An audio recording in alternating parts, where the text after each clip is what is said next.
Hello, right. Snoring is going to be loud today because he's asleep on my feet. So, where we at? Oh, well, not bad week of training and definitely starting to put a little bit more intensity into it. Also doing some HIIT cardio every time I train. The old Stairmaster, bastard that it is. Diet-wise, it's been a bit, if I'm honest, just so busy when I got back with work that, but no weight gain, no weight loss, so diet's now back on track. And that's really it. But I have shitloads going on.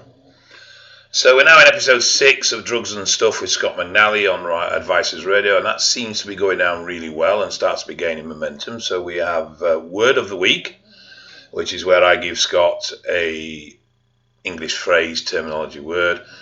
Last week was shit monkey. Then we've had holiday, all sorts. We're going to have wanker and stuff like that. And then he's got to try and get it into the podcast. I know. And then we have Dear Davey, which is a relationship question.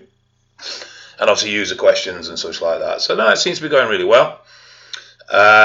Brutal Muscle with Luke Sandow, Ben Chow, and Samson and some others launches. Josh Malley launches, I believe it's end of November, and that's where I have a Q&A section. The really cool thing about it's a subscription website, and you'll be able to track the athletes that are on there through their prep with a lot of exclusive content, and I get exclusive access to them to ask questions and get answers. And probably look at aspects of the life that you wouldn't normally see. The other thing off the back of that is that in the Q&A area for steroids, so that you enter a different section of the website for steroids. And when you enter there, you become anonymous. So nobody in there knows who's in there or what they're at or anything about them, which gives people the ability to ask anything without fear of recognition. So there is no stupid question, and it doesn't matter if the question is stupid because obviously it's not attached to you. Also in that section will be some drug profiles that will be printable that you can keep. So I think we're launching with just the basic testosterone esters, and then we'll add some on a weekly basis. And there'll be videos of chatting shit as usual. We'll start with the basic stuff about how steroids work, what they are, what they do in the body, HPTA access, PCT, cruising, that sort of stuff. So you create a library. And then each week we'll add some more content video-wise. So very similar to my YouTube channel. The difference being with this, though, is that the videos will also reflect the questioning. So people can request topical videos and they will be done. Whereas with this, my channel, I do what the fuck I want. So I won't do a video if I don't want to do one, or if I think it's bollocks, I won't bother. On that, I'll much more be answering questions with videos. So there'll be a lot more content that ways. And I'll bring in stuff that I don't put on here. So there's going to be articles I've written going up. There will be, like, one of the things that's going up on the site is my report to the ACMD, which is the Advisory Council of Misuse of Drugs. So that whole report's going to be published on there. So people can see more stuff like that. So, I don't even know what it costs. But that starts end of the month, like I said. And then I'm pushing my harm reduction company into schools now and doing drugs, alcohol, and also looking to do some gang culture talks as well.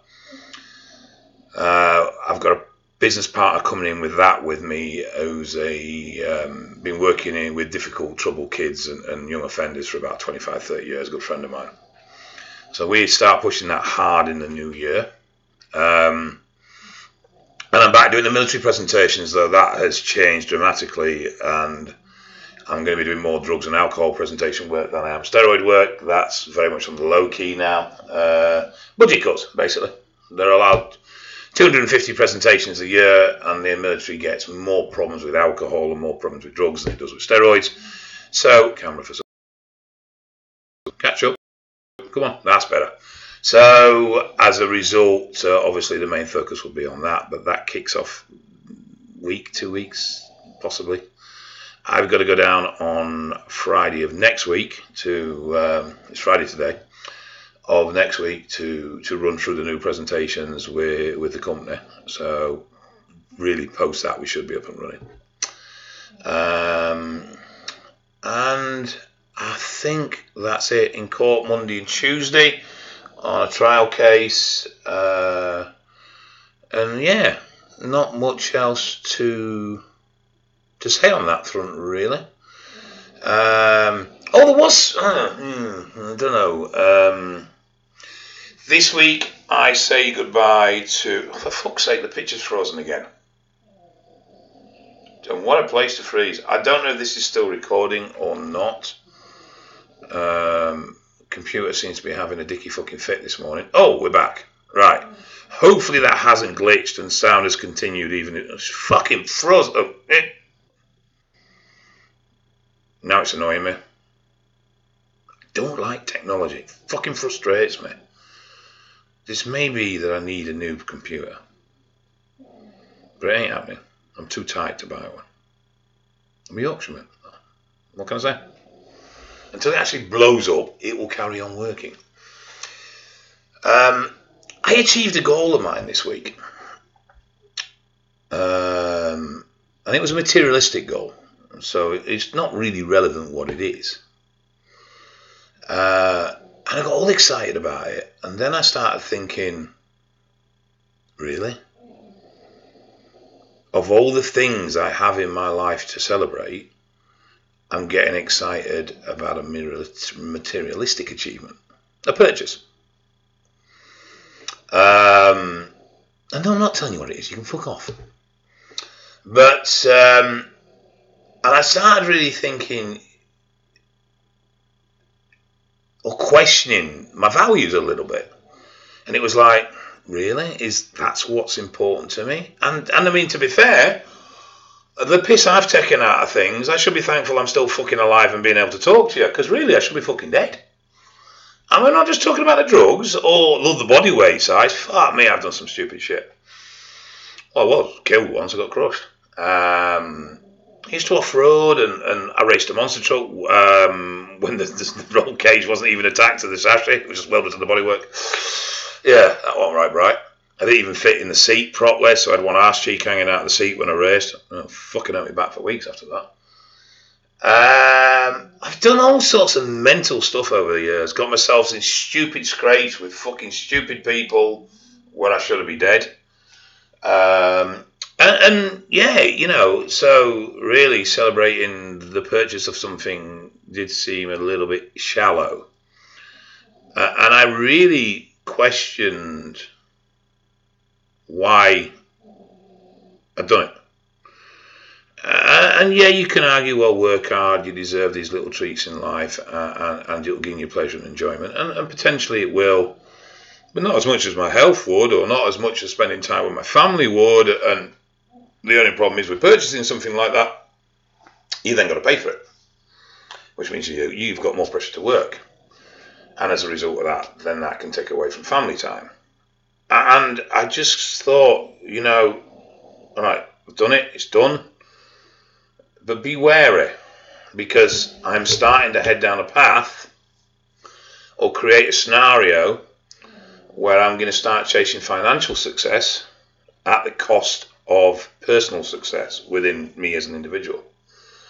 And obviously, the main people that suffer from that is family. Now, I am quite driven, and the UC projects are evident of that.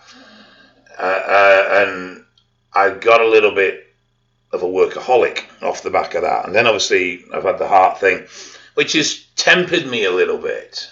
And part of this purchase was a little bit off the back of that, you know what's the point in all this work if you're not going to enjoy some of it? But the downside to purchasing something that gives you that enjoyment, or to sort of, is that you then apply a pressure to succeed further. And all along, it's the personal things, it's the personality element of your life, it's the emotional element of your life, it's the relationships in your life that start to suffer. And so I just thought, I actually almost cancelled it, and it wasn't for the fact that there were some custom elements to what I've purchased. It's a vehicle, in case you're wondering, right? That's as much as you're going to find out. There were some custom elements to this that I really, once that had been committed to, I couldn't really cancel the order. I'm looking forward to it, don't get me wrong. But it also made me question my balance with work and finances and family. And I try now very much to work my bollocks off Monday to Friday and keep weekends completely free. So weekends are for family. But even that means that sometimes I'm pressured to be away for a lot of the week, which I know my wife does not like. So it's difficult to find a balance. It really is at times. And with all this extra work I've got coming on. But one of the reasons for all these extra projects is that long term I'd like to reduce my private client base. Not many. Well, I've probably got 60 to 70 good quality clients. And then there's 30 to 40% that are just turnovers. Sign up, fuck about for a month, fuck off. And it's them when they can do what they want, I suppose. But it gets a little bit frustrating because the way I set my plans up and everything, I sort of make a loss on the first month.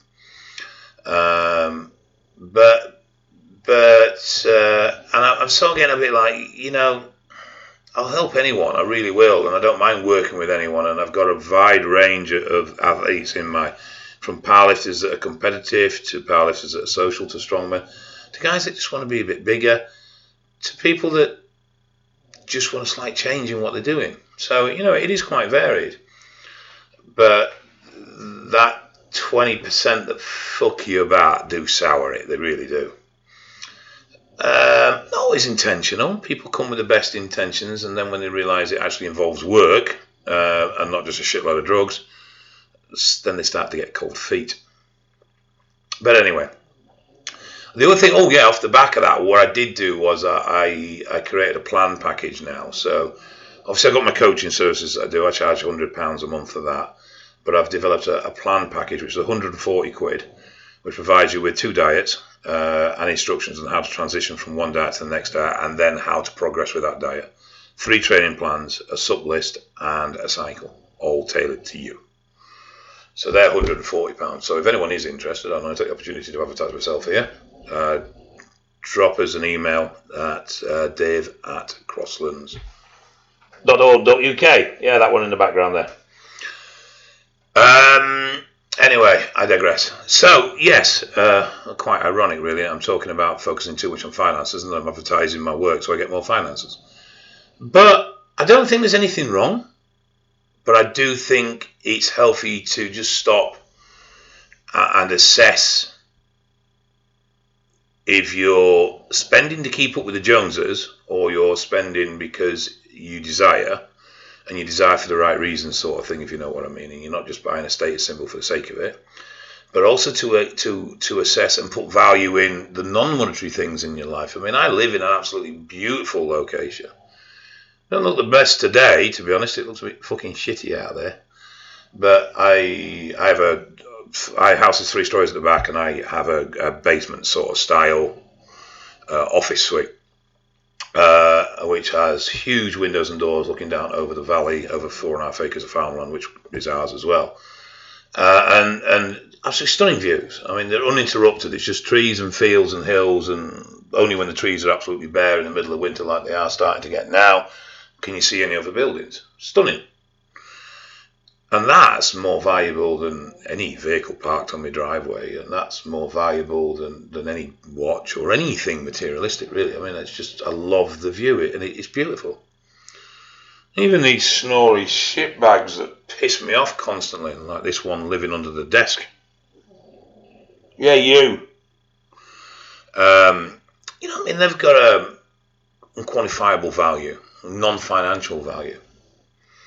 And obviously there's your relationships and the quality of your relationships. So enjoy your money, work hard, play hard and all that shit, but don't lose sight of the important things in life, and just stop every now and again And I really did question the purchase of this vehicle as to whether